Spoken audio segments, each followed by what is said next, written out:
Hola, buenas noches. Bienvenidos al vuelo de la abeja. La campaña electoral va calentando, vamos viendo que se definen un poco ya las preferencias de los electores y estamos ya a menos de un mes de las elecciones que van a definir el futuro del país. Sin duda, una de las elecciones más importantes de los últimos años, pues nos encontramos en un momento crucial ante el bicentenario y con propuestas de diverso calibre, algunas que ponen en peligro el país de caer en el extremismo de izquierda y desde la abeja, siempre atentos al desarrollo de la actividad política y de la actividad social del país, estamos haciendo una serie de entrevistas a candidatos y a quienes vienen protagonizando la escena política nacional. Hoy día tenemos una invitada muy interesante, una invitada que es magíster en matrimonio y familia por la Universidad de Navarra, magíster en filosofía por la Universidad de Piura, y en este momento, como si eso fuera poco, está estudiando una maestría en bioética y biojurídica. Se trata de Gabriela Calderón, la candidata con el número 30 al Congreso por el partido Renovación Popular. Y yo creo que es muy interesante conversar con ella, porque estas elecciones están marcando una diferencia en que surgen rostros nuevos en diversos partidos, y es muy interesante que una candidata como Gabriela Calderón, que viene del mundo académico y que tiene mucho que ofrecer en cuanto a la reflexión política desde la filosofía y desde la doctrina, lo cual es muy importante para elevar el nivel del debate en el Parlamento. Entonces damos la bienvenida a Gabriela, que nos acompaña el día de hoy. ¿Qué tal? ¿Cómo está Luciano? ¿Cómo están todos? Bien, Gracias por la invitación. no, al contrario, gracias por acompañarnos hoy día. ¿Cuál es tu reflexión sobre el momento político que vive el Perú? ¿Cómo ves, con qué ojos ves estas elecciones? ¿Cómo ves al electorado peruano? ¿Qué percepción tienes de este momento político? Me parece que ya el electorado peruano ya está madurando. Ya no se deja llevar por solamente promesas. Ahora quiere ya más realidades, quiere cosas, propuestas, planes de gobierno concretos, quiere ya no dejarse llevar por rostros o por palabras o por lemas. Ya quiere más bien, está como un poco cansado de tantas promesas sin cumplir, tantas palabras que se las ha llevado el viento, y quiere realmente gente que trabaje por el Perú, gente que apueste por el Perú y que construya el Perú del bicentenario para estas generaciones y para las siguientes generaciones. Bueno, salimos de un largo periodo de crisis, ¿no? De los últimos 5 años han estado marcados por la crisis política, social, económica y ahora sanitaria. ¿Tú ves salida a esta situación? ¿Ves posibilidades de que el país recupere la senda del desarrollo, del buen gobierno? ¿Cómo ves este asunto? Yo creo que hay una gran amenaza de la izquierda. Hay una gran amenaza porque tiene una agenda una agenda de muerte, realmente. Están promoviendo, miren, este poco espacio que ha tenido el nuevo Congreso, que ha sido realmente la labor que tenía este Congreso, el actual, era de asegurar la democracia, asegurar la continuidad de la democracia y que se llegue a unas buenas elecciones. ¿Qué está sucediendo? Están poniendo por lo bajo agenda de muerte, agenda completamente ideologizada. Por ejemplo, el primer caso ha sido la ley trans, que han insistido por todo que el Estado asuma las operaciones de las personas que no se sienten bien con su realidad sexual y quieren cambiarla. Realmente no se habla de una operación de cambio de sexo porque no se puede cambiar de sexo. Lo que están haciendo es mutilar el cuerpo. Y sobre todo a los niños. Yo digo, el Estado teniendo tantas otras prioridades en salud para combatir la anemia, por la tuberculosis, ahora mismo con la crisis sanitaria del COVID, están proponiendo que, mire, de segundo lugar, fue también lo de Ana Estrada con el caso de la eutanasia. Intentaron sentar un precedente para decir cuándo la vida deja de ser digna y cuándo no deja de ser digna. Yo me pregunto, ¿acaso la muerte, qué muerte no es digna? Toda vida tiene dignidad por sí misma. Y la muerte es un hecho natural, en el cual uno hay que afrontarlo de la manera en que nos toca vivirla. Y es más, me da pena que Ana Estrada, siendo psicóloga, haya sido utilizada por las ONG, que realmente lo único que interesa es vender una agenda, imponer criterios falsos, como eso de elegir cuándo morir. Y lo que está haciendo es dar la puerta abierta para otra serie de situaciones en las cuales los enfermos terminales también van a tener que estar eutanasiados, los que ya son mayores también eutanasiados, los discapacitados igual. O sea, se va a llevar una agenda de eugenismo realmente, ¿no? Y por tercer lugar, ahora, estos días estamos pasando, es lo del aborto. Han intentado, congresistas del Frente Amplio, proponer nuevamente esa agenda, ese proyecto de ley sobre el aborto. Entonces, este gobierno lo que está haciendo es minando los fundamentos de la sociedad, atacando en su cédula más importante, que es la familia. Cuando se ataca a la familia, se ataca a la sociedad realmente, se ataca al Estado. Y eso es lo que se está proponiendo con estas nuevas leyes. Yo creo que sí, el Estado está corriendo, el Perú, mejor dicho, está corriendo peligro. Y tenemos que pararlo ya. Realmente con gente que quiera trabajar y sobre todo que tenga principios. Sobre todo un candidato como Rafael López Aliaga, que defienda la familia, defienda la vida, defienda la intimidad, el derecho a la intimidad. Eso me ha gustado en todo momento, siempre lo ha dicho. Él dice, nadie, el Estado no es quien para meterse en la vida privada de cada uno. Y eso es lo que más me ha alegrado a mí porque me siento totalmente identificada. No es posible que una ideología de género nos quiera imponer un tipo de sexualidad o un tipo de educación a nuestros hijos. Yo creo más bien en que los padres tienen que decidir la educación de sus hijos y que somos nosotros, los padres, quienes deciden cómo enseñarle lo que es realmente aprender a amar, enseñarles a amar. Yo, en este momento, la ola celeste ha crecido, ya dice incluso que es un tsunami, porque la gente está despertando. La gente ya se cansó de que le digan, que le venden todas las cosas y que alguien salga corriendo con un incendio, pero dice que va a defender a la patria. Hay otros que engañan, que han hecho malversación. Otros, y sobre todo eso es lo más importante, no deslindan lo que es con Odebrecht, que ha sido la compañía, la empresa de mayor corrupción en el Perú. ¿Qué pasa con un candidato como Rafael que dice las cosas claramente? Odebrecht se va, así de simple, claro, preciso, se va. ¿Qué pasó en Panamá, Odebrecht? No solamente han sido juzgados, están presos, condenados la gente que ha sido víctima, bueno, no la víctima, sino que ha estado implicados en actos de corrupción. ¿Qué pasa en Colombia? Lo mismo, ya están presos. ¿Qué pasa en Perú? ¿Por qué no se juzga? ¿Por qué tanto son estos testigos que ayudan y que van a aclarar el tema y que colaboran? Se les va a reducir la pena. Estamos contribuyendo a la corrupción. De una u otra manera se continúa esta corrupción de Odebrecht. Yo creo que Rafael es muy claro. Y es una de las cosas que también me gusta y me siento identificada porque dice las cosas como son. Gaby, pareciera que este gobierno morado, que es la continuación del gobierno de Vizcarra y que no ha marcado una diferencia notable, se da cuenta que se le acaba el tiempo y empiezan a correr, ¿no? Porque estas leyes de las que tú hablas salen casi a diario, ¿no? Un día es el tema trans, otro día es el tema de género, el lenguaje inclusivo, y el Minedu está metido en todo este asunto a través, por ejemplo, de las normas de incluir el lenguaje inclusivo en los más niños. Hay una idea de que el lenguaje va cambiando la forma de pensar y también que en la medida en que se someta a los niños a una presión ideológica, se está cambiando el futuro, ¿no? Por ejemplo, esta norma que ha salido o este reglamento para la publicidad, ¿no? Que tiene Indecopy ahora y que ha sido preparado con financiamiento del PNUD y que se trata de que no debe haber estereotipos de género. Ya sabemos a lo que apunta eso en la publicidad, ¿no? Estamos a puertas de una dictadura de pensamiento único o de evitarlo a través del voto. ¿Qué reflexiones te merece todo esto? Que lamentablemente reconozco que el Minedu hace años está infiltrado por marxistas. La ideología marxista está en las bases del Minedu. Y no solo el Minedu, también el CNU, bueno, que es el Consejo Nacional de Educación, que es una ruleta, realmente es un carrusel. Salen del Minedu, entran al Consejo Nacional de Educación. Salen del Consejo Nacional de Educación, se van al Minedu. Pero lamentablemente ha corroído los principios que debe ser una buena educación. Se tiene que educar, no se tiene que adoctrinar. Con esta ideología, ¿qué se hace? Se adoctrina. Y lo peor de todo, lo que están haciendo es escandalizando a los niños, no solamente con el lenguaje inclusivo, sino con esa última norma para los niños de 5 años.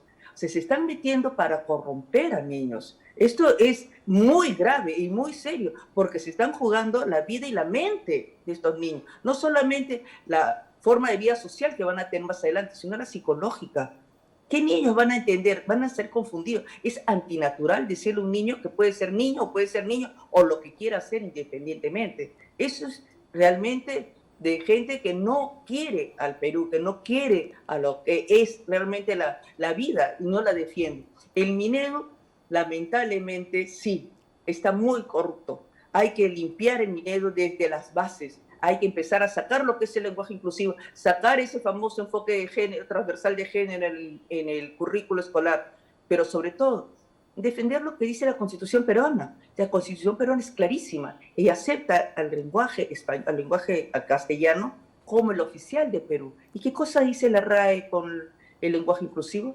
Que no es necesario, que el plural masculino abarca lo que es femenino y masculino y no siente ninguna ofensa, no es una humillación, ni tampoco silencia a nadie. Decir todos y todos es redundante. Y por economía de lenguaje se tiene que decir solamente todo. Eso de cristianas, cristianos, amigos, amigas, es redundante. Bueno, y ya qué decir de cuerpa y cuerpo y todos esos excesos ya que lindan en lo ridículo y en lo absurdo. Gaby, vamos a seguir conversando de estos y otros temas. Te pido un momentito de paciencia, nos vamos a un corte y regresamos inmediatamente.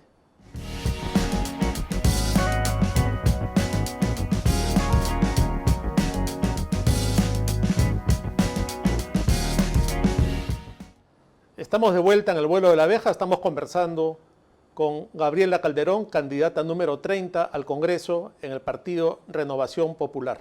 Estábamos hablando, Gaby, sobre este tema de la ideología de género y de la presencia en el Minedu de estas posiciones ideologizadas, y recordaba yo las palabras del Papa Francisco cuando dijo que enseñar ideología de género a los niños era una maldad.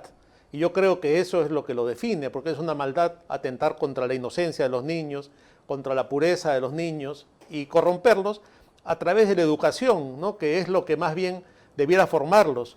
Llevar a un niño para que reciba una educación y que el que debe educarlo lo corrompa es la cosa más triste y más lamentable, ¿no? Y los padres se sienten aislados y se les arrebata ese derecho, como bien has mencionado, que el Estado no debe participar de estas cosas. El Estado no tiene derecho a meterse en la formación moral, en la formación sexual de los niños, que es una opción que deben tener siempre los padres. Yendo un poco al tema electoral, yo entiendo que tienes tú propuestas importantes en el tema educativo.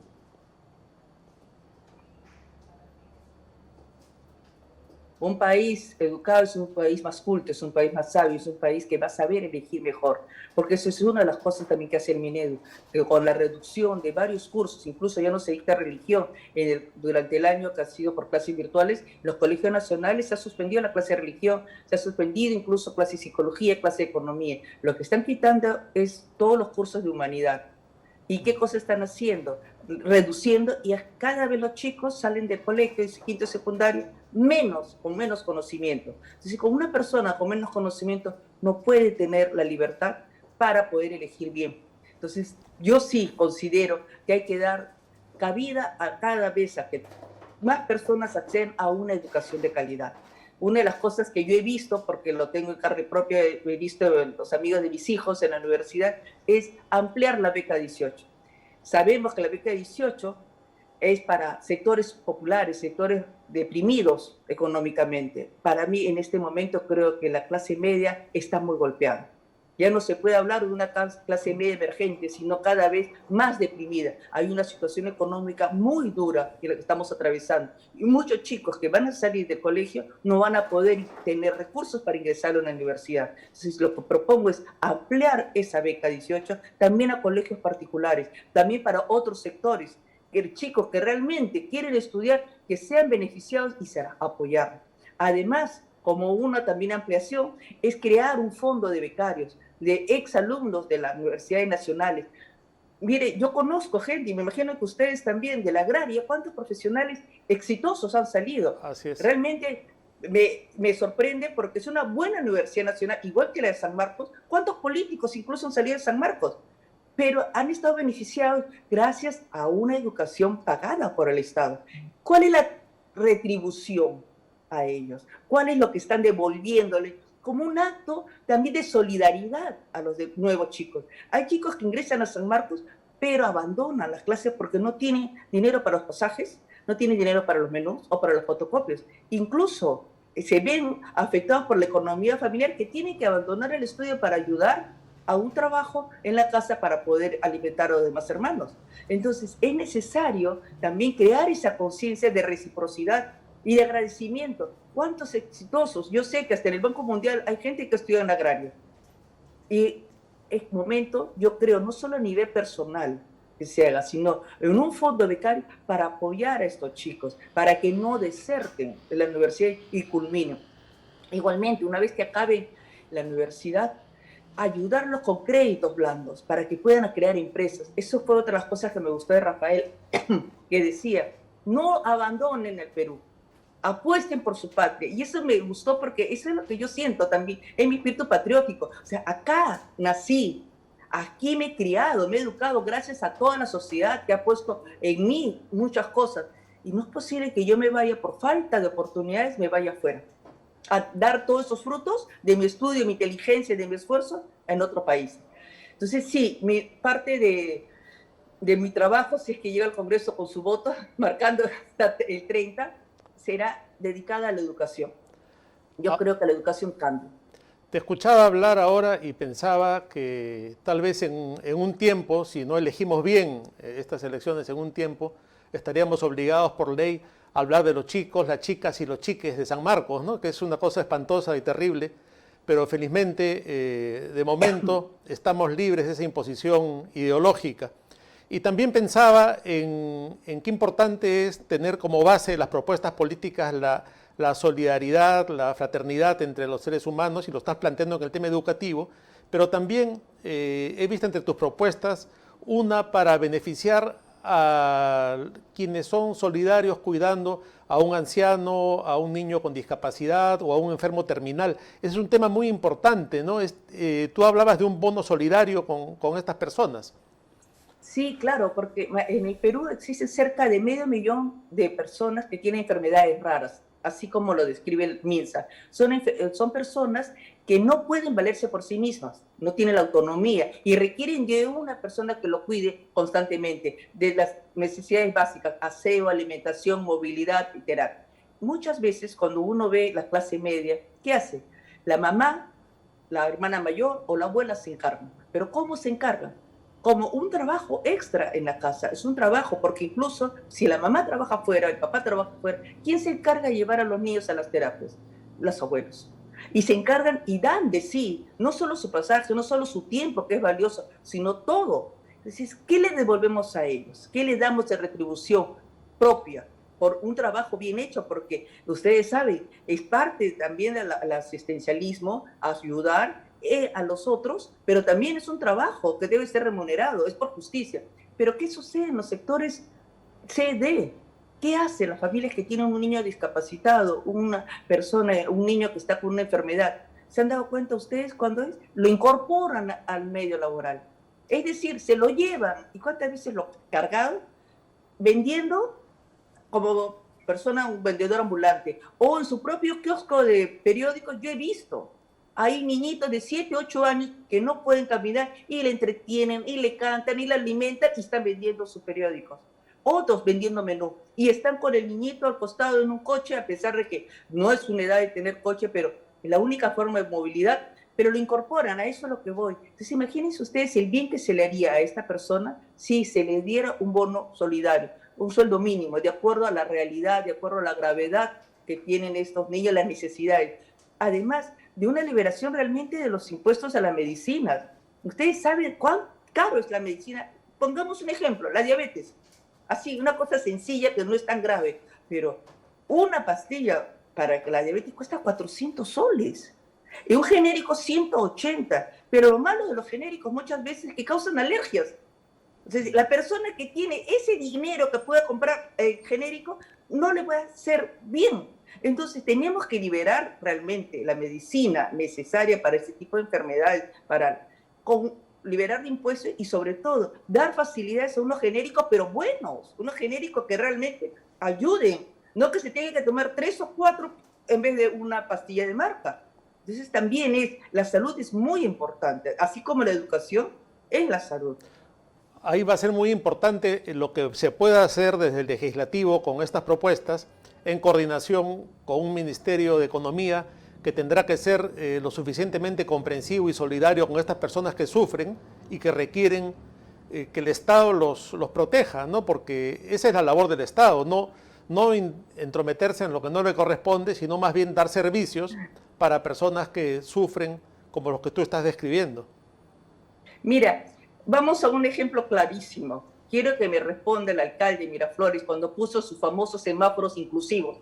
No solamente era la figura de un hombrecito caminando, sino también de una mujer caminando. Quiero saber cuántos accidentes realmente se evitaron con ese semáforo inclusivo. ¿No hubiera sido más inclusivo, más solidario un semáforo para ciegos, que cuando se acerca la persona puede escuchar la persona ciega para que pueda cruzar sin necesidad de ayuda de un tercero, escuchar las campanitas, como hay en los otros sectores, o sea, en otros países civilizados, otros países realmente que tienen una mirada más solidaria, porque son parte de la ciudad, son parte de Perú.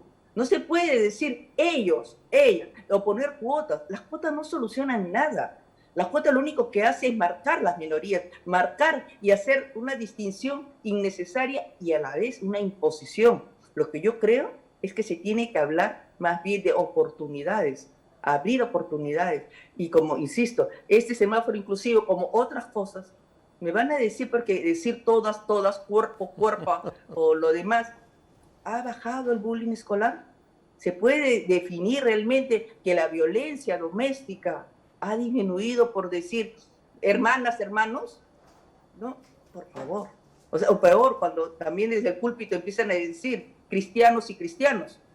Entonces, no, yo creo que hay que dar soluciones reales, no soluciones basadas en ideologías, sino realmente soluciones que sean desde el centro en el cual uno puede hacer, que es a través de la educación, a través de valores humanos, a través de la solidaridad, de la comprensión. Claro, y otra cosa que es terrible que estoy notando es cómo se está generando un sentimiento de culpa y cómo se está victimizando, pero en el sentido real de la palabra, a los niños hombres, ¿no? Los niños varones, con estas ideologías feministas que están ingresando en la educación y por el cual siempre el niño tiene que escuchar que el hombre es el malo, que el hombre es el violador, que el hombre es el maltratador.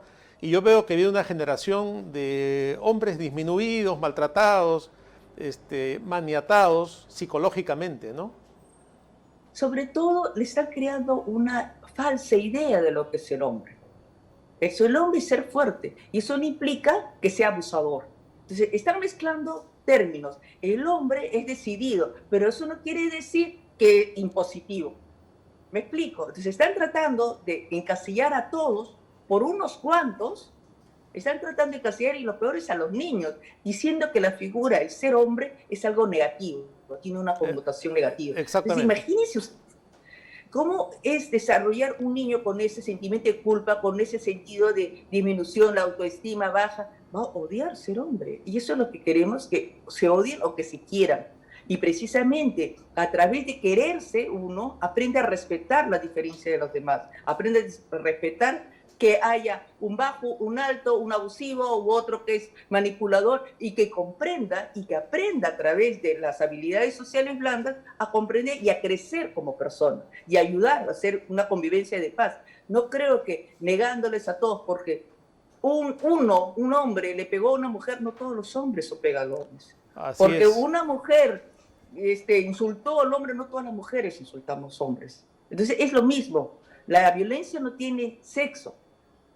Lo que tiene la violencia es un hombre o una mujer que por un estado de ira, por un estado de celos, de frustración, no sabe porque no tiene herramientas sociales para poder canalizar esa ira, esos celos, esa cólera, o incluso lamentablemente en los adultos, se está disminuyendo lo que es la verdadera causa. Muchas veces es el alcoholismo, muchas veces es las drogas la causal de la violencia, pero con la falsa premisa de que el hombre es violador o el hombre es abusivo, ya no se ve realmente cuál es la razón que puede estar haciendo un alcoholismo, una drogadicción o peor aún, problemas psicológicos graves. Así es, lamentablemente esa es la realidad. Ahora se habla de nuevas masculinidades, que no sabemos en realidad qué cosa es, pero que están llevando a los niños a una situación límite de culpabilidad y de maltrato psicológico a través de la educación feminista. Gaby, lamentablemente ha concluido el tiempo de nuestro bloque electoral. Te agradezco muchísimo por tu participación, por tu brillante e inteligente participación. Espero que tengas la mejor de las suertes en estas elecciones y que puedas estar en el nuevo Parlamento para garantizar leyes en beneficio de la población, en beneficio de los niños y de la educación. Te agradezco muchísimo y gracias a ti. Nos despedimos y nos vamos a un corte y estamos de vuelta en el vuelo de la abeja.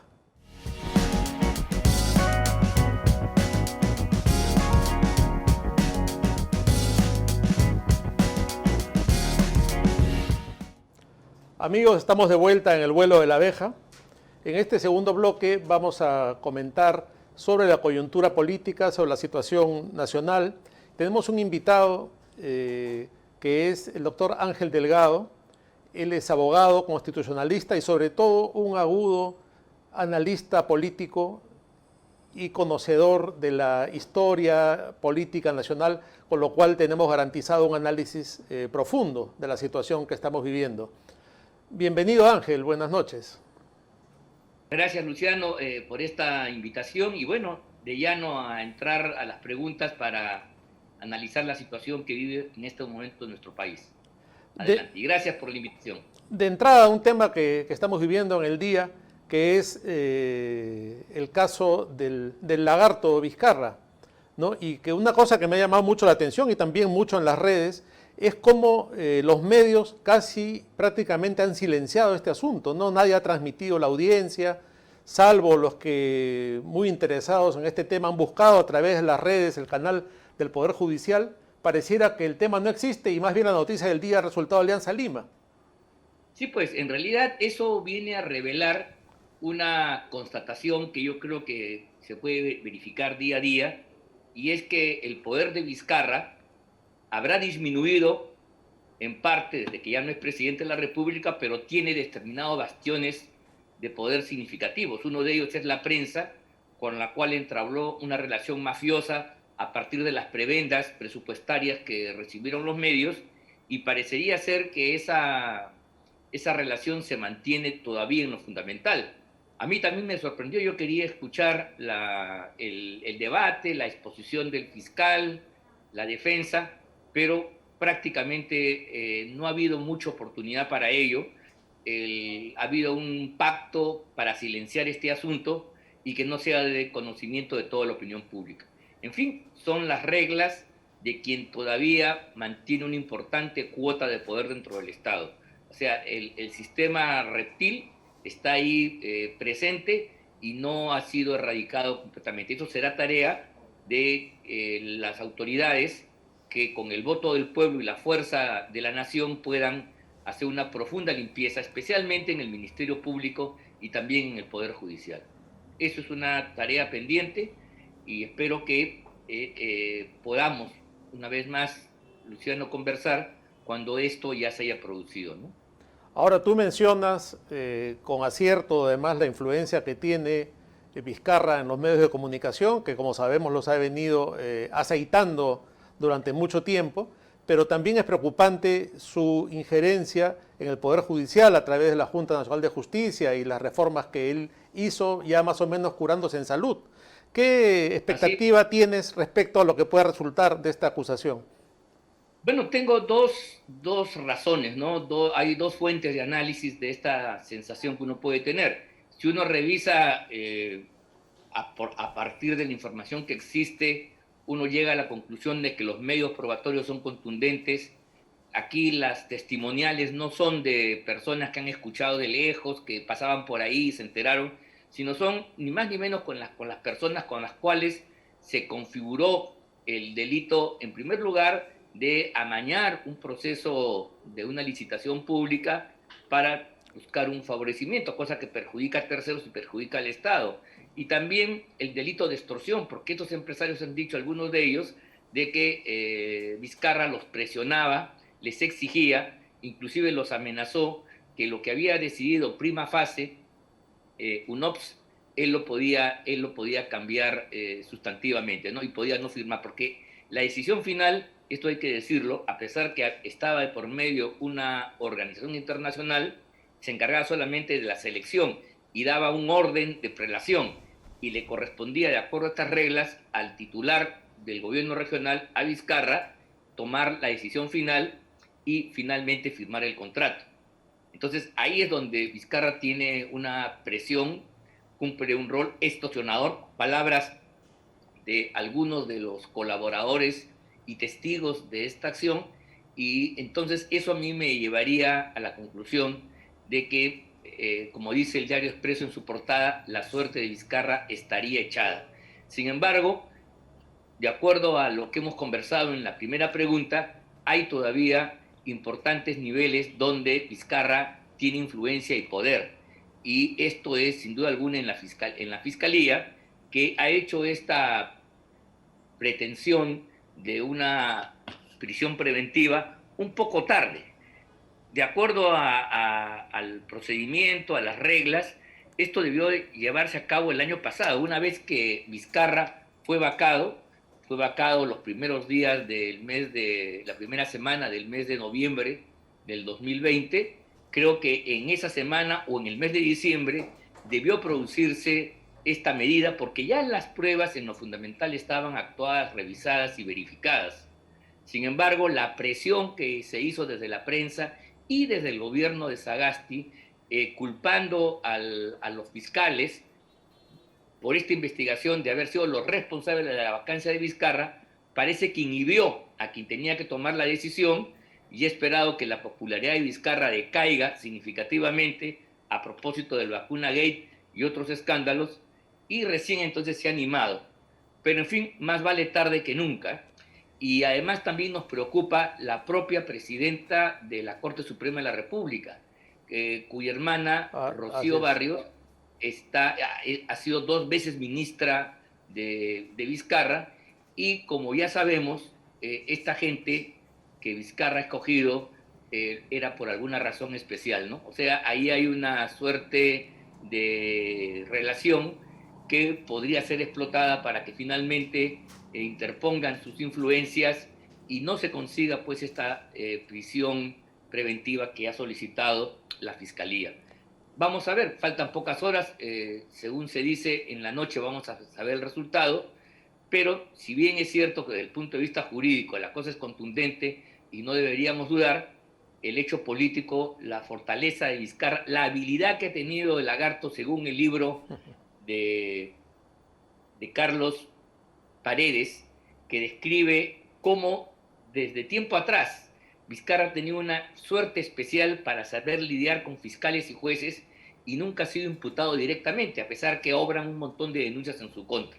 Esa habilidad le ha permitido sobrevivir, es la sangre fría del lagarto que dice Paredes en su libro, y podría ser que en esta oportunidad también le funcione. Él quiere llegar al Parlamento como del lugar, esa es una especie de, como en el juego de la gallina ciega, ampay me salvo, y de esa manera entonces hacer más dificultosa la obstrucción a la investigación.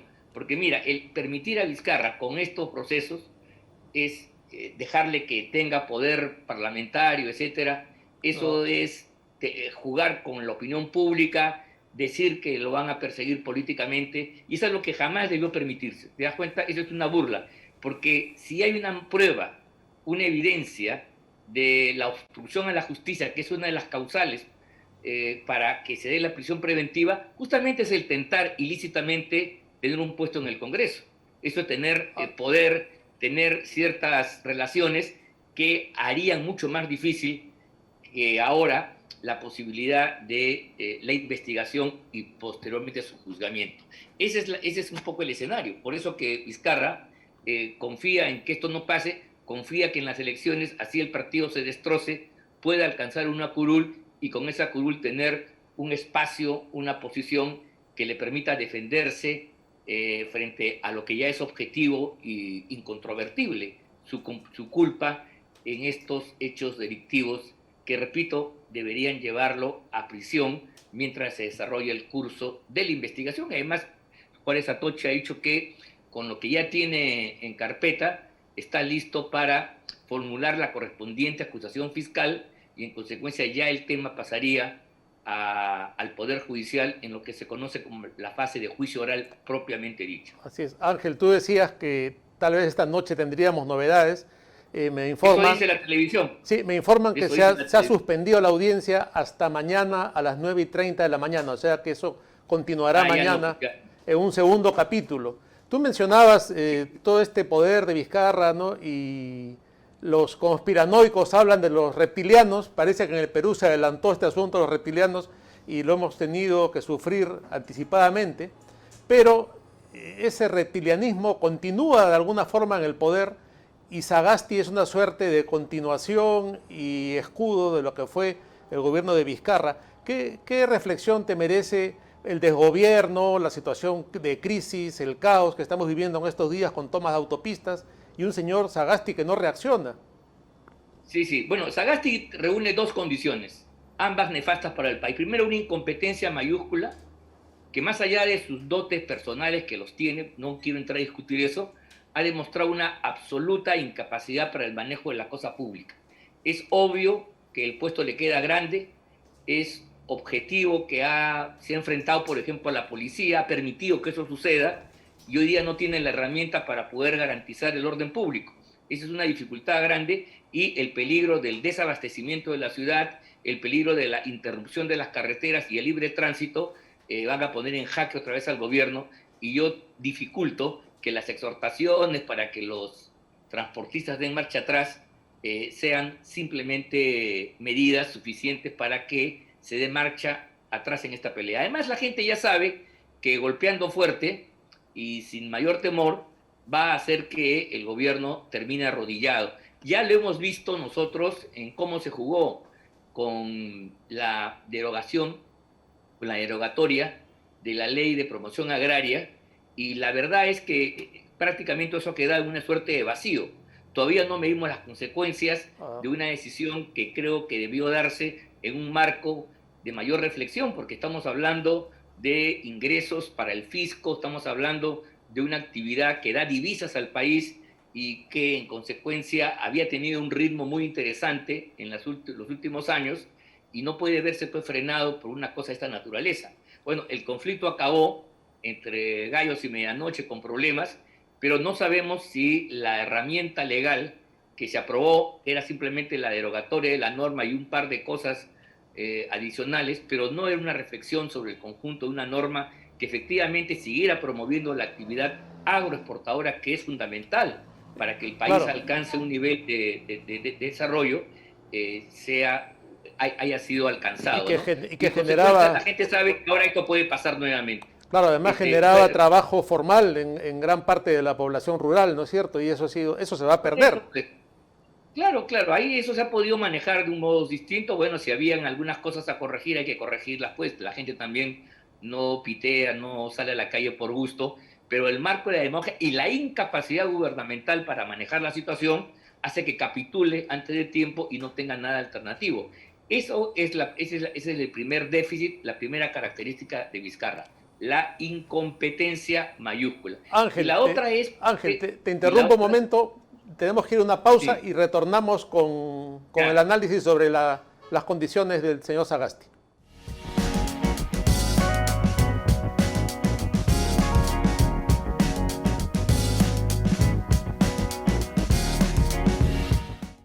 Estamos de vuelta en el vuelo de la abeja, estamos conversando con Ángel Delgado y nos quedamos analizando las condiciones del gobierno del señor Sagasti. Veíamos que, según nuestro invitado, la primera característica que lo define es la incompetencia. Ángel, sí, eso creo que Tibios y Troyano lo reconocen y lo único que puede decir Sagasti a su favor es que se esfuerza al máximo. Pero la verdad es que a ningún empleado, a ningún funcionario, a ninguna persona que tiene que cumplir un cometido, se lo premia por el esfuerzo, sino se lo premia claro. por el resultado. ¿Ya? Pero eso es insuficiente como excusa. Pero el otro tema de Sagasti, yo creo que es peor, es el objetivo contubernio con el vizcarrismo durante tanto tiempo, que significó que este gobierno sea en gran medida una prolongación del régimen vizcarrista.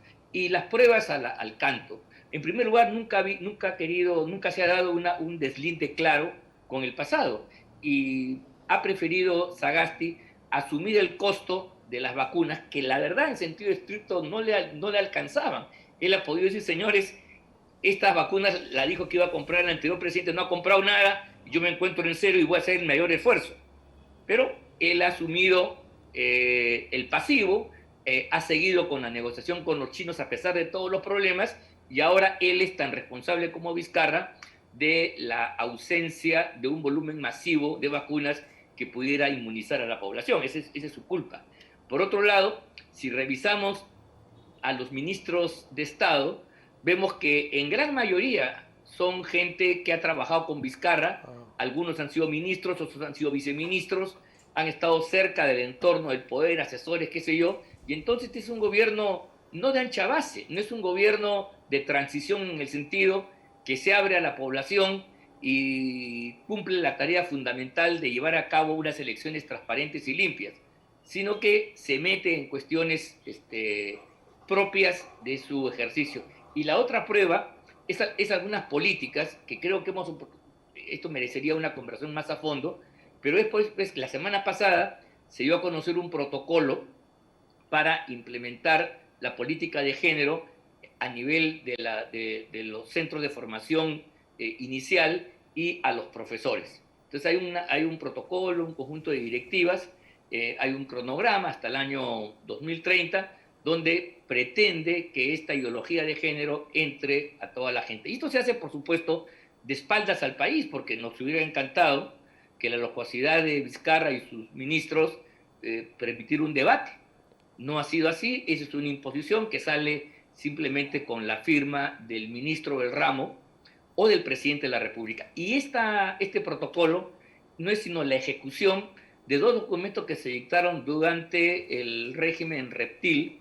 Me refiero a un decreto supremo del año 2019 que aprueba lo que se llama pomposamente la política de igualdad de género, PNIG.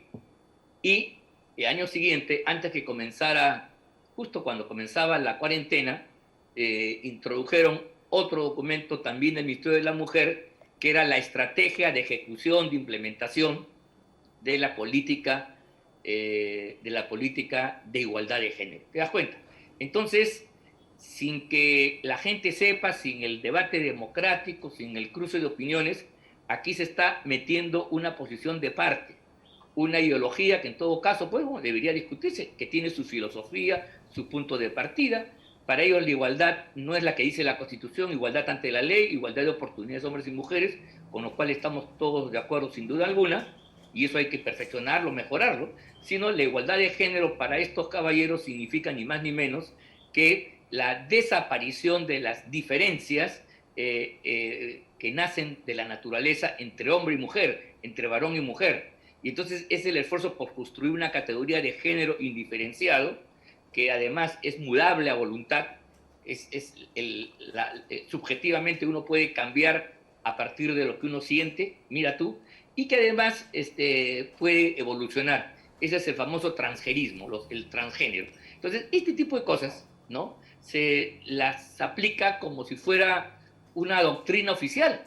Y el Estado laico, del cual ellos se rajan la vestidura de vez en cuando, queda atrás, porque aquí estamos ante una nueva religión. Esto hay que decirlo, esto no tiene base científica. Eso de que el sexo o el género, que es el nombre que llaman al sexo para decir que es mutable, es una construcción social, eso es un punto de partida que no tiene fundamento alguno. Eso es negar la biología, eso es negar el desarrollo científico, es negar la naturaleza humana, que el género humano, la especie humana, tiene, como la especie animal, tiene dos expresiones, el femenino y el masculino, ¿no? Y en consecuencia eso, que debe ser complementario, esa diferencia que ha dictado la naturaleza, pretende ser abrogada por la política del Estado. ¿Te das cuenta? La igualdad de género para ellos es disolver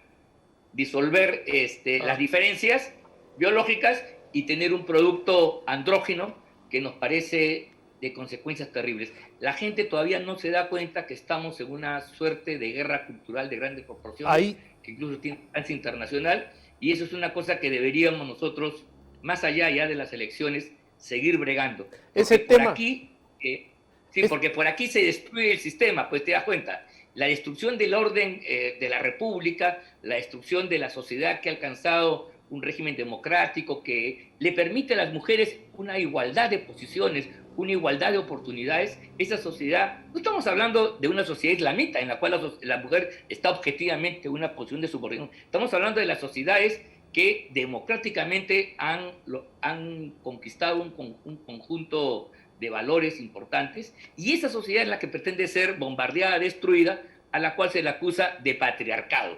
Ángel, el patriarcado es el nuevo nombre. Antes era el capitalismo, la burguesía, ahora es el patriarcado. Pero en el fondo es lo mismo. Has tocado un tema muy interesante al hablar del asunto de la guerra cultural, ¿no? Porque estamos en una guerra cultural. Hay otra cosa, ¿no? Pareciera que el gobierno morado se da cuenta que se le acaba el tiempo, se acortan los plazos y están corriendo, y estas normas de género salen todos los días, ¿no? Sobre la publicidad, sobre el lenguaje inclusivo, sobre la educación. Estamos bombardeados en esta guerra cultural. El Jurado Nacional de Elecciones, o la OMPE. Así es, ¿no? El reconocimiento del género trans en las elecciones, y ahora me informan que acaba de salir la primera ministra hablando de que vuelve la cuarentena en Semana Santa para evitar la movilización de la gente, y obviamente también eso implica el cierre de los templos precisamente en Semana Santa. Yo creo que detrás de esto ya hay un tema ideológico que hay que denunciar, ¿no te parece? A mí me parece que los sectores más combativos en este tema contra la ideología de género han sido sin duda aquellos que tienen una convicción y una fe. Entonces, claro, en la perspectiva, en la estrategia del caviaraje, hay que arrumbar, hay que arrinconar a la iglesia, hay que cerrarla, hay que impedir que los espacios religiosos se conviertan en un centro de convencimiento de esto, y que los sacerdotes comprometidos con la verdad y hablando con la libertad del caso desde el púlpito expliquen estas cosas a los feligreses. Porque mira tú, aquí se está violentando la Constitución. No solo porque la Constitución habla de igualdad ante la ley, con la cual todos estamos de acuerdo, esta es otra cosa, sino que además se expropia lo que la Constitución dice, que la educación es una tarea de los padres. Los padres son aquellos que tienen un derecho prioritario en materia educacional, y la escuela complementa eso. Pero en esta lógica, donde el ataque hay que ponerlo en los patrones socioculturales, y sin duda la familia, y esto no lo dicen, pero se influye, es una construcción que se ha armado dentro de la sociedad, dentro del orden patriarcal, tiene que ser liquidada y destruida. Y entonces, en el futuro, si esto no se le para el macho, no se frena, el Estado va a tomar responsabilidad sobre los educandos, y entonces va a hacer una educación como se ha hecho en los países totalitarios, dirigida por el Estado, pretendiendo de la familia y pretendiendo de los padres. Esto a alguna gente le suena estrambótico, pero tú sabes, Luciano, que esta es una perspectiva que no podemos negar. Además, es la experiencia. Todos los experimentos totalitarios que han intentado remodelar el género humano han querido cambiar, generar un hombre nuevo, como decía románticamente algunos, han acabado en procesos totalitarios, porque mata la diversidad, mata lo valioso que tenemos. Si bien todos pertenecemos a la humanidad, también tenemos la gran virtud de la diferencia, y esa diferencia nos permite pues que tengamos puntos de vista distintos, que no seamos igualitos, y es esa dinámica de interrelación de diferencias lo que explica el progreso. Si fuéramos todos igualitos y programados para movernos sin ningún tipo de inventiva, seríamos una sociedad propia de la colmena o de las hormigas. Así es. Las hormigas están perfectamente adaptadas al orden natural, y entonces, salvo que haya una cosa extraña, por años o por siglos, su comportamiento es exactamente igual. Es una máquina que repite lo mismo. El ser humano es distinto. El ser humano tiene uso de razón, y tenemos además, felizmente, nuestra capacidad biológica imperfecta, por eso que necesitamos la cooperación, necesitamos de otro para poder avanzar. Y es esa interacción, que a veces implica conflicto, es lo que crea una sociedad mejor.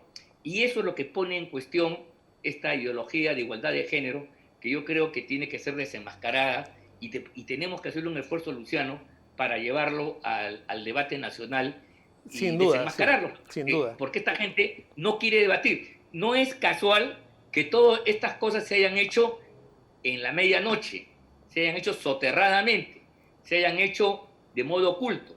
¿Por qué si es una cosa tan positiva, Vizcarra no sale pues a vanagloriarse, decir vamos a avanzar? No.